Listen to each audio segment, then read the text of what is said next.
ఒకటేమో స్టేట్కి సంబంధించి ఉంటుంది, రెండు రాష్ట్రానికి మన జిల్లాకు సంబంధించిన అంశం ఉంటుంది. ముందు స్టేట్ మాట్లాడతా, తర్వాత జిల్లాది లాస్ట్లో మన ఆఫీస్ సంబంధించింది రెండో అంశం మాట్లాడతా. సో రెండు అంశాలుగా మనం మాట్లాడుకునే ప్రయత్నం చేద్దాం. ముఖ్యంగా ఈరోజు రాష్ట్రంలో కాంగ్రెస్ ప్రభుత్వం అధికారంలోకి వచ్చిన తర్వాత రెవెన్యూ సమస్యలతో ప్రజలు తీవ్రమైన ఇబ్బందులకు గురవుతూ ఉన్నారు. మేము ధరణిని ఏదో బంగాళాఖాతంలో కలిపినాము, భూభారత్ తెచ్చినాము, ఉద్ధరిస్తాము, ఇక ఇంత గొప్పగా మేము చేసినాము అని చెప్పి మాటలు కోటలు దాటినాయి, చేతలు మాత్రం గడప దాటడం లేదు. భూభారతి తెచ్చిన తర్వాత రెవెన్యూ సదస్సులు పెట్టి గ్రామాల్లోకి వెళ్తే 8,68,000 అప్లికేషన్లు రావడం జరిగింది. 8,68,000 అప్లికేషన్లు వస్తే అసలు ఇప్పటి వరకు ఎన్ని అప్లికేషన్లు క్లియర్ చేశారు, అసలు అప్లికేషన్లు ఆన్లైన్ చేసిండ్రా చేయలేదా, అప్లికేషన్లు చెత్తబుట్ట దాఖలు చేసిండ్రా, ప్రజలకి అసలు ఎన్ని పరిష్కారం అయినది అనేటువంటిది ఒక స్పష్టత లేదు ఈ రాష్ట్రంలో. ఈరోజు అంటే ఒక డెడ్ లైన్ లేదు ఇప్పటికి. ఇది ఎప్పుడు పెట్టిండ్రు అప్లికేషన్లు? ఏప్రిల్ నెలలో స్టార్ట్ అయింది. అంటే ఇప్పుడు మనం we are end of the February, 10 నెలలు అయింది. 10 నెలల కింద రెవెన్యూ సదస్సులు పెట్టి ప్రజల దగ్గర దరఖాస్తులు తీసుకొని 10 నెలల తర్వాత అసలు ఆ అప్లికేషన్లు ఏమైపోయినాయి? పాతక చిత్తు కాయిదాల కింద అమ్ముకున్నారా? అప్లికేషన్లు ఆన్లైన్ చేసిండ్రా? అప్లికేషన్లు ఎన్ని పరిష్కారం అయినాయి? ప్రజలకు జవాబుదారీతనం లేకుండా పోయింది.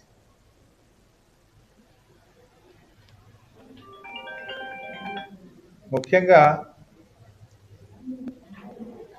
భూభారతి వచ్చిన తర్వాత మారింది ఏమీ లేదు.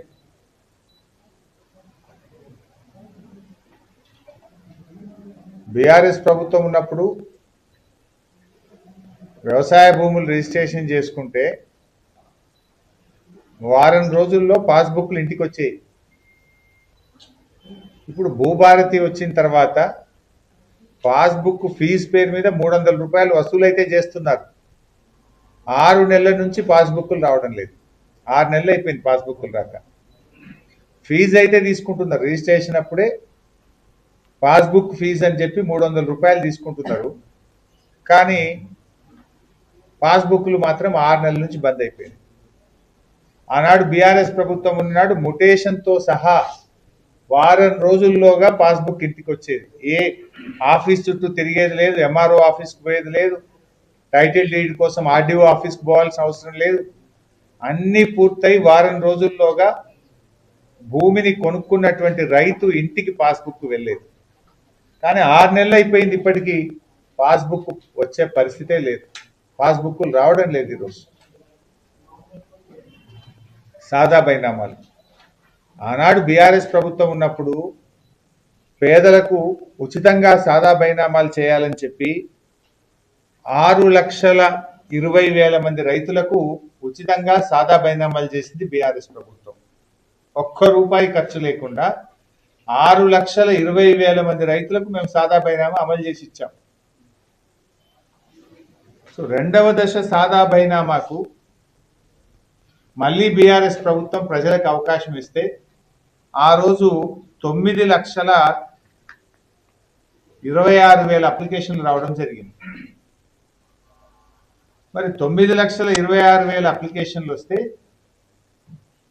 ఆ రోజు కోర్టు స్టే ఇచ్చింది. రెండవ దశ అమలు చేసే దశలో హైకోర్టు స్టే వచ్చింది. కాంగ్రెస్ ప్రభుత్వం వచ్చిన తర్వాత స్టే వెకెట్ అయింది. స్టే వెకెట్ అయితే ఈ రోజు వరకు సాదా బైనామా అమలు కాలేదు. ఇది ఎట్లుందంటే ఏదో మోటు సామెత ఉంటుంది, తిట్టను పోరా అన్నట్టు. ఇది చెయ్యొద్దనే ఉద్దేశంతో కాంగ్రెస్ ప్రభుత్వం భూభారతిలో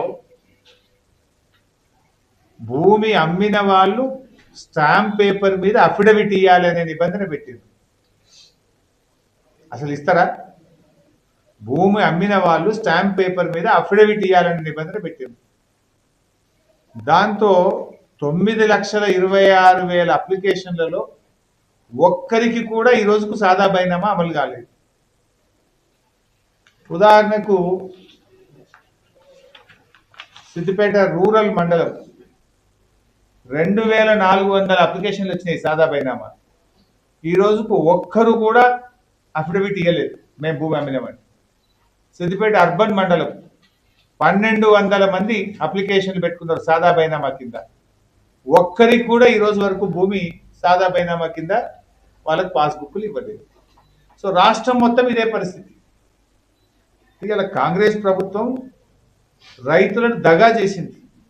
మేము అధికారంలోకి వస్తే ఉచితంగా సాదా బైనామా చేస్తామని చెప్పి నియమ నిబంధనలను సవరించి రైతులకు సాదా బైనామా అమల్లోకి రాకుండా, వాళ్ళకు పాస్బుక్లు దక్కకుండా, భూమి అమ్మిన వ్యక్తి బాండ్ పేపర్ మీద అఫిడవిట్ ఇవ్వాలనే నిబంధన పెట్టడం వల్ల ఇలా ఏ ఒక్క రైతుకు కూడా సాదా బైనామా అమలు కావడం లేదు. ఆనాడు బీఆర్ఎస్ ప్రభుత్వం ఈ అఫిడవిట్ అనే నిబంధన లేకుండా బీఆర్ఎస్ ప్రభుత్వం 6,20,000 మందికి సాదా బైనామా అమలు చేసింది, పాస్బుక్లు ఇచ్చింది. కానీ కాంగ్రెస్ మొండి చేయి చూపింది. రెవెన్యూ సదస్సులో వచ్చినటువంటి దరఖాస్తులకు దిక్కులేదు. రెవెన్యూ సదస్సులు ఎన్ని వచ్చినాయి దరఖాస్తులు? 8,60,000 అప్లికేషన్లు వచ్చినాయి. దానికి దిక్కు మొక్కు లేదు. భూమి రిజిస్ట్రేషన్ చేసుకుంటే 6 నెలల నుంచి పాస్బుక్లు రావడం లేదు. సాదా బైనామాలో 6,20,000 మంది 9,26,000 మంది రైతులు సాదా బైనామాలు అప్లై చేస్తే ఒక్కరికి కూడా సాదా బైనామా అమలైతలేదు, పాస్బుక్లు రావడం లేదు. అదే బీఆర్ఎస్ సాదా బైనామా కింద ఆ రోజు 6,20,000 మందికి పాస్బుక్లు ఇచ్చింది. కాంగ్రెస్ మొండి చేయి చూపింది, రైతులను మోసం చేసింది.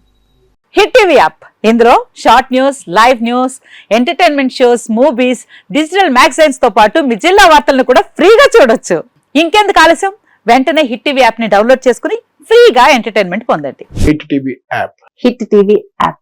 Please download hit TV app. Hit TV app ని ఫ్రీగా డౌన్లోడ్ చేసుకుని ఎంజాయ్ చేయండి. మీకు నచ్చిన ఎంటర్టైన్మెంట్ కోసం హిట్ టీవీ యాప్ ని ఫ్రీగా డౌన్లోడ్ చేసుకుని ఎంజాయ్ చేయండి. హిట్ టీవీ యాప్ ని డౌన్లోడ్ చేసుకుని ఆస్వాదించండి, ఆశీర్వదించండి. ఇంతమంది సెలబ్రిటీలు హిట్ టీవీ యాప్ ని డౌన్లోడ్ చేసుకోండి అని చెప్తున్నారంటే ఎంత మంచి యాప్ ఆలోచించండి. అమెరికా అమెరికా అమెరికా అమెరికాలో చదవాలనుకునే వాళ్ళకి విశ్వసనీయమైన పేరు మన శౌర్య కన్సల్టెన్సీ. UK లో 1 year masters. UK లో 1 year masters. 2 years work permit up to 5 years visa. Contact Saurya Consultancy. Contact 89851 89851.